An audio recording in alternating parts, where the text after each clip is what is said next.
Going on, everybody? Welcome back to another YouTube video. I hope you guys are still staying safe. Hope everyone's following their dreams still.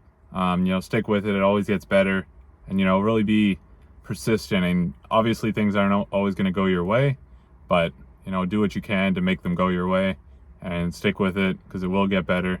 But in today's video, guys, we're going to be talking about the top 5 things that I love about my WRX. And it's a 2021 Subaru WRX.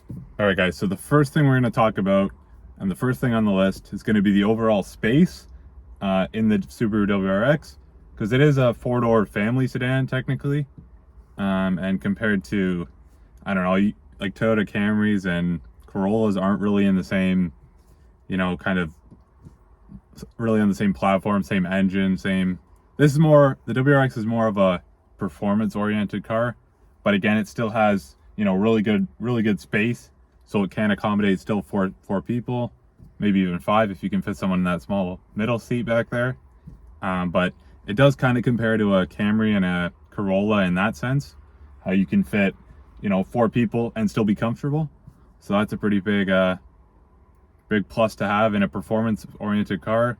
A car with a 2-liter turbo, boxer, and yeah, I think that's the first.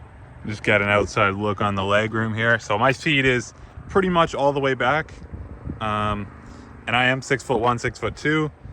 So, and I do still fit in this car, which I'm very happy about. But seats are almost all the way back, and I still have a great amount of legroom.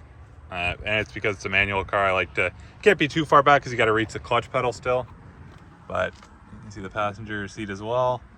Very nice amount of room. We will head to the back seats. So you can see in the back seats here, there is still an okay amount of legroom.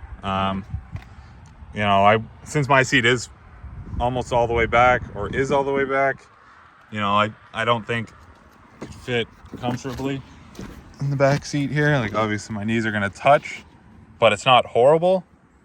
I would say on a long car ride, I wouldn't suggest someone of my frame, 6'1", 6'2", would sit back here.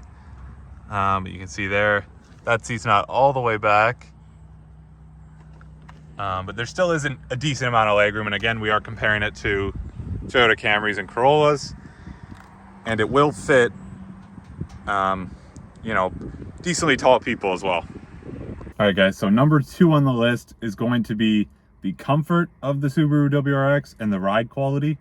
So kind of the suspension, and obviously I haven't done anything to my suspension yet. Still stock, and the car rides great, still handles very well, can still grip those corners that I want to. And I haven't put any aftermarket suspension parts, coilovers, springs. I haven't done any of that. And the car handles great. Very impressed with it from the factory. And it's just stock, like I haven't touched it. So it's, it's a really nice ride coming out of the factory. So if you didn't want to mod this car at all and you wanted to leave it stock, without the exhaust, like obviously I have an exhaust too.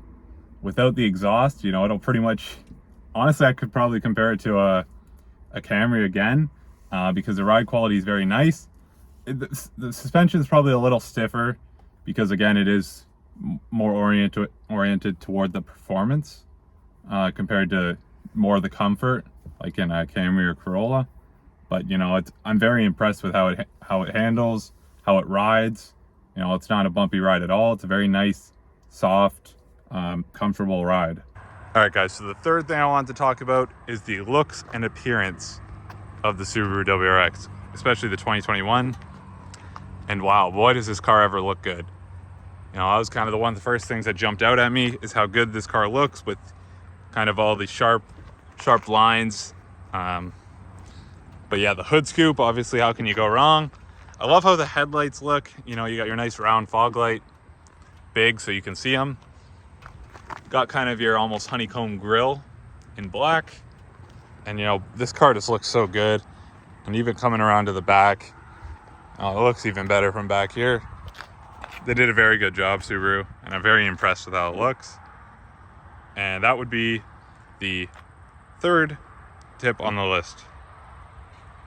So I know I've kind of briefly touched on it, but the fourth thing on the list is going to be the suspension and the handling. So obviously you guys can see I haven't lowered my car. It's still stock suspension, stock height.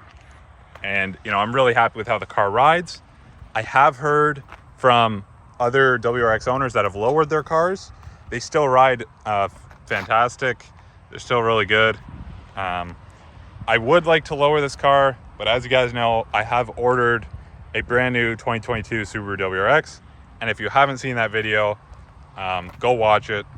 And I kind of break through the model I ordered, run you guys through everything. So go watch that video if you haven't. But yeah, I don't want to do lowering springs just because I'm going to get the new WRX and I'll probably end up lowering that. Unless I can transfer over the lowering springs onto the new one. If you guys let me know in the comments below if I can do that. I'm unsure, but let me know down below. And that is the fourth thing on the list. So the fifth and final thing on the list is going to be the potential that this car has. So I would say I've showed you guys how much I've spent on the car. If you haven't watched that video, go take a look at it. But it doesn't take much to make this car look good and even fast. You know, if you wanted to put a new, like, let's say you wanted to upgrade the turbos, or obviously it'll be a couple thousand, but even if you guys put in a couple $1,000s, even cosmetically on wheels, exhaust, you know, all those things, the car still looks incredible. And you know, I'd be happy with it. Like, I'm extremely happy with the way I have the car right now. I wouldn't do anything different other than lower it, and the car would be 100% perfect for me. But yeah, it doesn't take much for this car, guys. The potential is really good, and if you did want to go that extra mile and build your engine even more, it has that option as well. And it does handle, obviously if you have the manual, it handles the mods a lot better than the CVT. But yeah, that's going to be the fifth and final thing, guys, is the potential that this car holds. Thank you guys so much for watching today's video. And if you guys enjoyed the video, please drop a like. It really helps out the channel. Also, drop a comment below what you think of the 5 things that I've picked, if you agree with them, if you disagree with them, what you would have picked if you have a WRX. And also, guys, don't forget to subscribe. We'll see you in the next video.